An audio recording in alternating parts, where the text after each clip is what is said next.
Good afternoon, ladies and gentlemen. I am Rev W L Greene, Jr. Welcome to our live stream devotion period. Today we will be dealing with the 15th article of faith, which is the Christian Sabbath.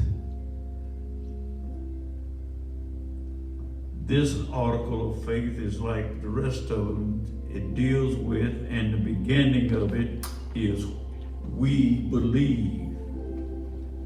The scripture teaches that the first day of the week is the Lord's Day, or Christian Sabbath, and is to be kept sacred to religious purposes by abstaining from all secular labor and sinful recreations, by the devout observance of all the means of grace, both private and public, and by the preparations for the rest that remaineth for the people of God.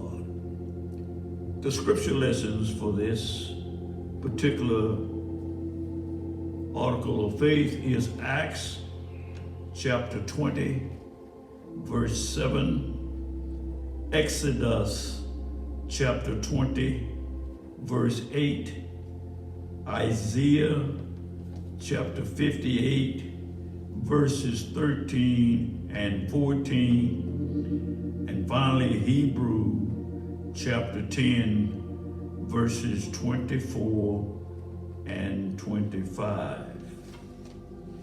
In the book of Exodus, chapter 20, verse 8, you will find these words, that is, remember the Sabbath day to keep it holy.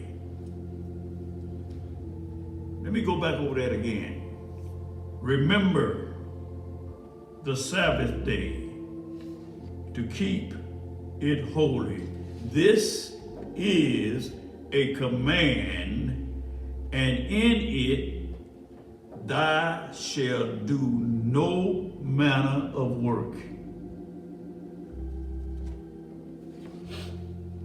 We read of God's blessings and sanctifying a 7th day from the beginning in the book of Genesis chapter 2 verse 3, and it says, and God blessed the 7th day and sanctified it, because that in it he had rested from all his work which God created and made.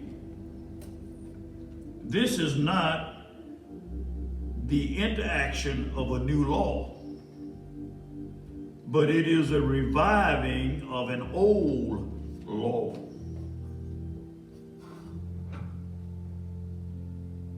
They are told what is the day they must religiously observe. Was it a 7th day after 6 days of labor? Whether this was the 7th by the calculations from the first 7th or from the days of their coming out of Egypt, or both, is not contained. We don't really know. How then? What we do know is how it must be observed. First, it should be observed as a day of rest.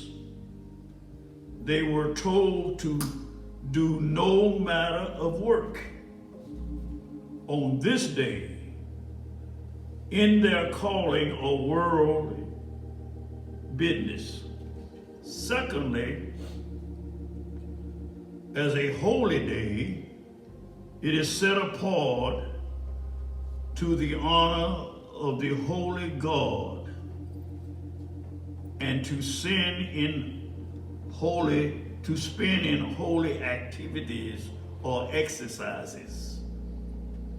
God, by blessing it, has made it holy, and they, by solemn blessing him, must keep it holy. Who must observe it then? Thy sons and thy daughters. And the wife is not mentioned because she is supported to be one with the husband and present with him. In the book of Isaiah, chapter 58, verses 13 and 14, it reads, if thou turn away thy foot from the Sabbath, from doing thy pleasure on my holy day, and call the Sabbath a delight, the holy of the Lord, humbly, and shalt thou humble him, not doing thy own way, nor finding their own pleasure, nor speaking thy own word. Verse 14, then shalt thou delight thyself in the Lord, and I will cause thee to ride upon the high places of the earth, and feed thee with the heritage of Jacob thy father, for the mouth of the Lord has spoken it. If God's people respect the Sabbath by abstaining from business or selfish pleasures, if they consider it a delight to honor God's holy day, then they will delight in the Lord who gave the day. And he will give them a place of leadership in the earth and the heritage that God promised to Jacob. Nothing can hinder this.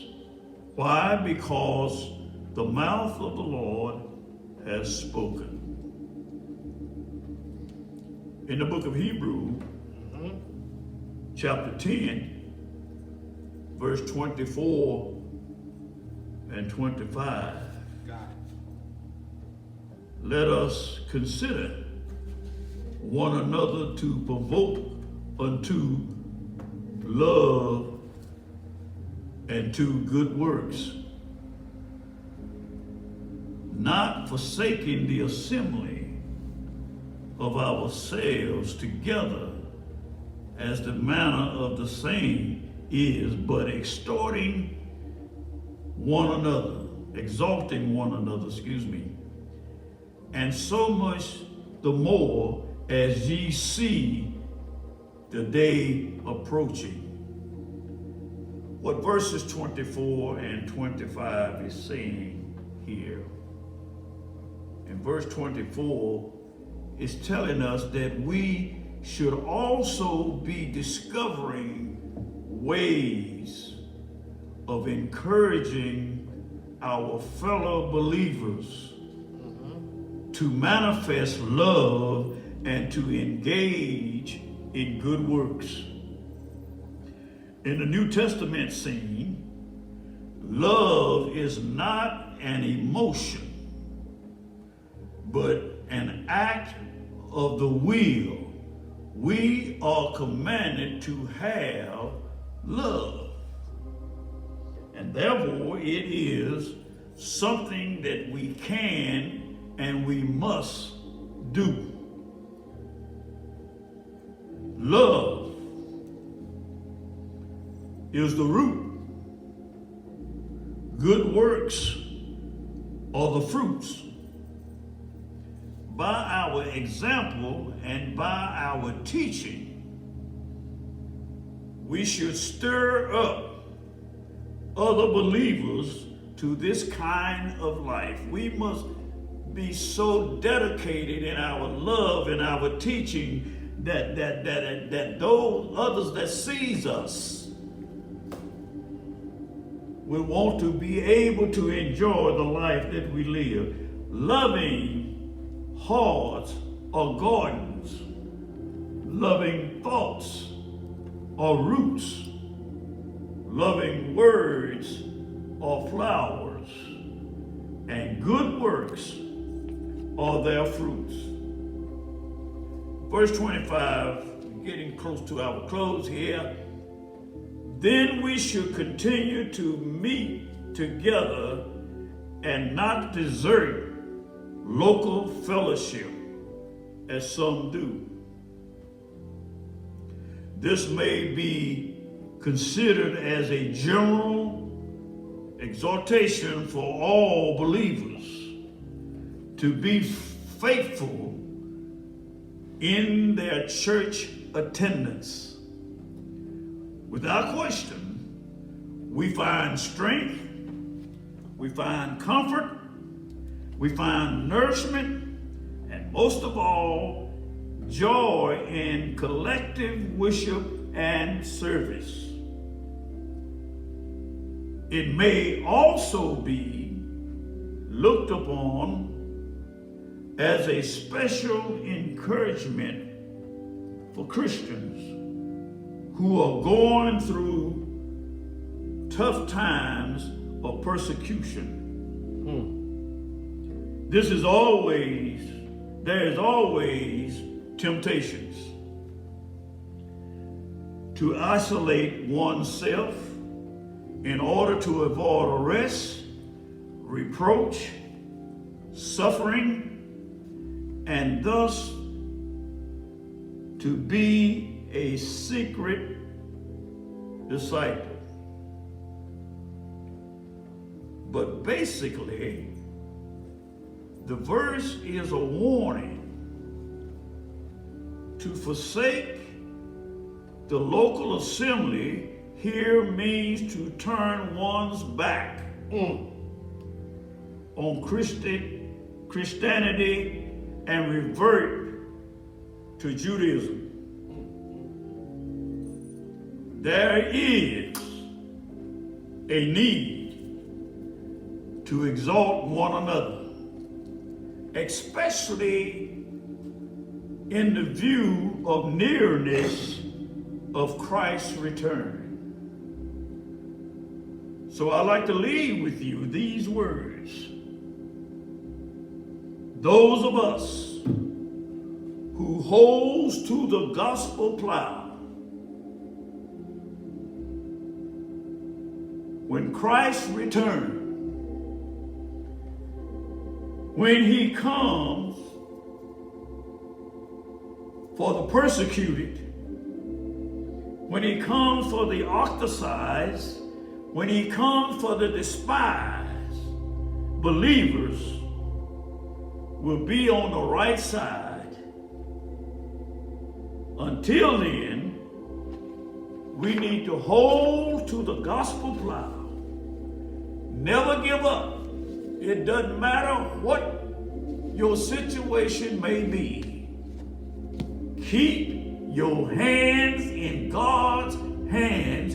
Keep your eyes focused on him. Keep your ears where you can hear his word.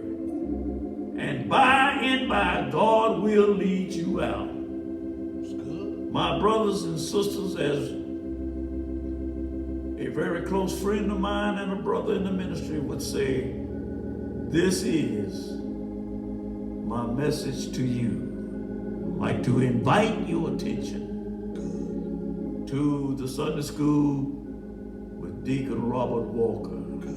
May God bless you, and hope something was said to help you along the way. This is my message. I hope you got something out of it. I'd like to invite your attention to the Deacon Walker in the Sunday School. Sunday would be the communion. And next week, we'll be dealing with Civil Government, Article 16. Good. And we're going to talk about us and the law. See you next week. See you next week.